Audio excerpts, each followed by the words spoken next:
우리 함께 볼 말씀은 민수기 27장 21절부터 23절의 말씀입니다. 우리 합독하도록 하겠습니다. 그는 제사장 엘르아살 앞에 설 것이요 엘르아살은 그를 위하여 우림의 판결로서 여호와 앞에 물을 것이며 그와 온 이스라엘 자손 곧 온 회중은 엘르아살의 말을 따라 나가며 들어올 것이니라. 모세가 여호와께서 자기에게 명령하신 대로 하여 여호수아를 데려다가 제사장 엘르아살과 온 회중 앞에 세우고 그에게 안수하여 위탁하되 여호와께서 모세에게 명령하신 대로 하였더라. 아멘. 모세의 후계자로 여호수아를 세우는 장면입니다. 이제껏 하나님의 종인 모세는 하나님과 직접 교통하는 그 모습을 보였죠. 하지만 후계자 여호수아는 제사장 엘르아살을 통해 하나님의 뜻을 전달받게 되어집니다. 이는 재정일치 사회에서 제사가 우위에 놓이는 그런 사회로 변화되는 거죠. 나중에 왕정시대 때는 상황이 바뀌기도 하는데요. 중요한 건 뭡니까? 하나님께서 이 땅을 다스리시는 것이 당연하다는 거죠. 하나님의 뜻입니다. 그래서 하나님의 말씀이 세상의 기준이 되고 가장 진리이며 가장 상식적이 되는 것이 가장 정상적인 세상이라는 거죠. 하지만 우리가 지금 사는 이 세상은 어떤가요? 비진리가 진리를 보고 편협하다고 합니다. 비과학적이라고 합니다. 비상식적이라고 하며 판단하는 시대를 우리는 지금 살고 있다는 거죠.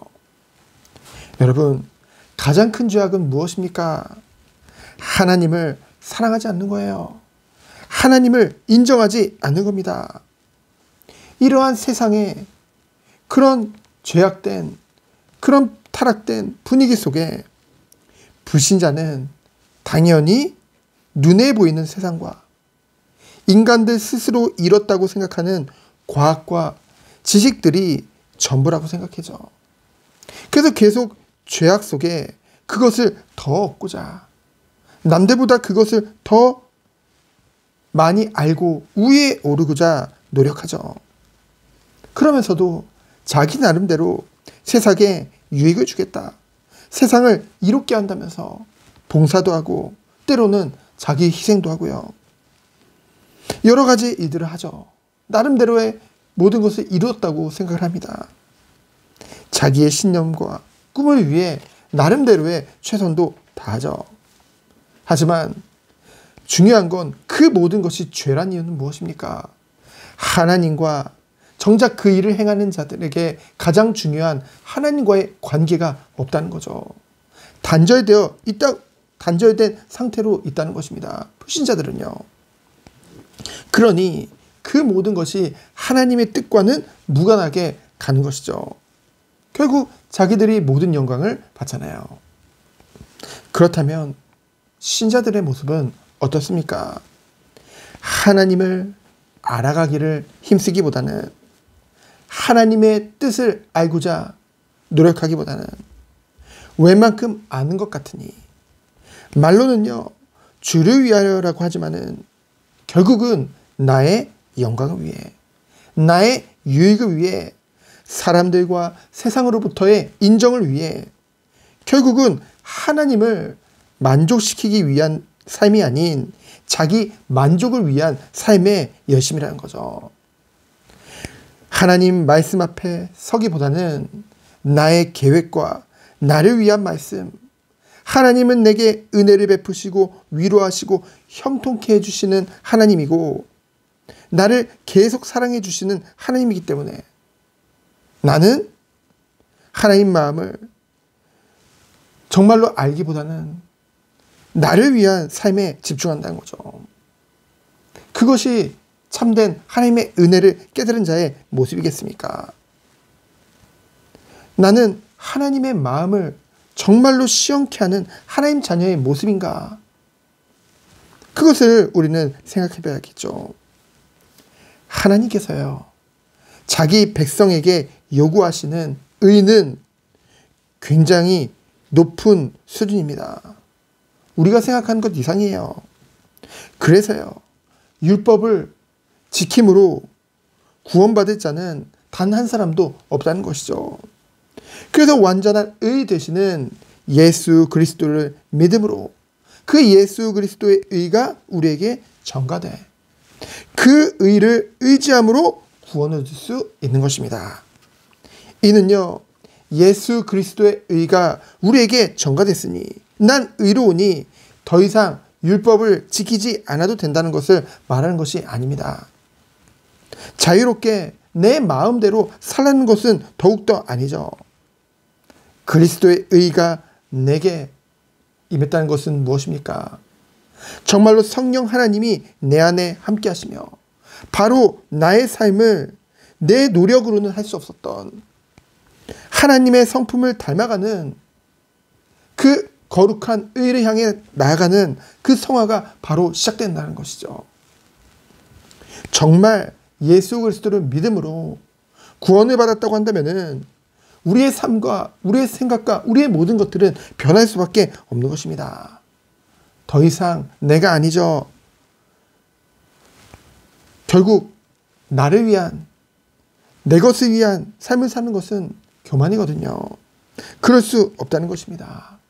하나님이 함께 하시기 때문에 정말로 하나님이 보시기 좋은 당연한 거룩한 내 삶이 우리의 삶 가운데 나타날 수밖에 없는 것이죠.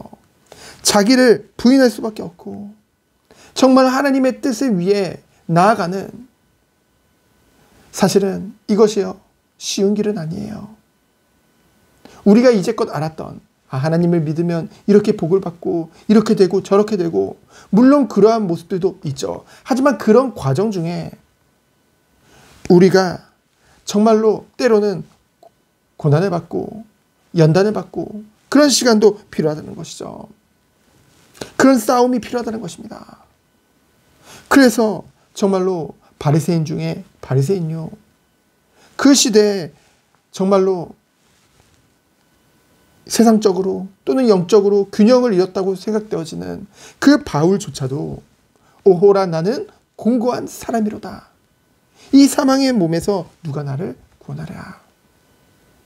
그러한 고민과 그러한 애타는 심정으로 하나님의 구원을 이루어 나갔다니까요. 그래서요, 정말 하나님의 자녀가 가는 그 길은 협착한 길이라고 했죠. 좁은 길이라고 했습니다. 아무도 찾지 않는 길이라고 했어요. 우리는 지금 그 길을 가는 것입니다. 그 모습이 어떠한 길이 될지는 몰라요. 하지만 우리는 오직 주님만을 의지하면서 그 길을 가는 것이죠. 하나님을 사랑하기 때문에 그 길을 기쁨으로 갈 수 있는 것입니다. 아무도 찾지 않고 아무도 가지 않길 원하는 그 길을 우리는 가는 거예요. 하나님 믿으면 세상적으로 많이 복을 받고 내가 하는 일이 모든 것이 다 잘 되고 세상 사람들이 부러울 만큼 내가 뭔가 높은 자리에 올라가고, 그렇다면 좁은 길이 아니죠. 그렇다면 협착한 길이 아니죠. 그렇다면 예수님이 말씀하신 대로 사람들이 가기 꺼려하는 그런 길이 아니겠죠. 하지만 성경에선 그런 길을 말하고 있거든요. 하나, 그 길을 우리는 기쁨으로 갈 수 있는 이유는 무엇입니까? 우리에게 영원한 천국이 기다리고 있기 때문에, 영원한 부활의 몸을 입고 영원한 천국에서 하늘 상급을 누리며 이 땅에서 비교할 수 없는 그 모든 것들이 우리에게 있기 때문에 우리는 참 소망을 갖고 나가는 것이죠. 오늘도 정말로 하나님 중심의 삶, 오직 하나님만 바라보는 그런 삶이 우리에게 시작되어지기를 예수 그리스도의 이름으로 축원드립니다. 오늘 철야 기도했습니다. 오직 주님만을 바라보며 주님만을 의지하는 하루 되어지길 축원드립니다. 살아계신 하나님 감사합니다. 우리가 더 이상 세상의 기준에 우리의 마음을 두는 것이 아니라 오직 성경을 기준으로 정말 하나님의 뜻을 더욱더 알게 하시고 하나님께 더욱더 가까이 가게 하시며 오직 주님만을 바라보며 주님이 원하시는 그 삶 속으로 그 장성한 분량에까지 이르는 우리 모든 성도들로 주께서 축복하여 주옵소서. 살아계신 예수 그리스도 이름으로 기도합니다. 아멘.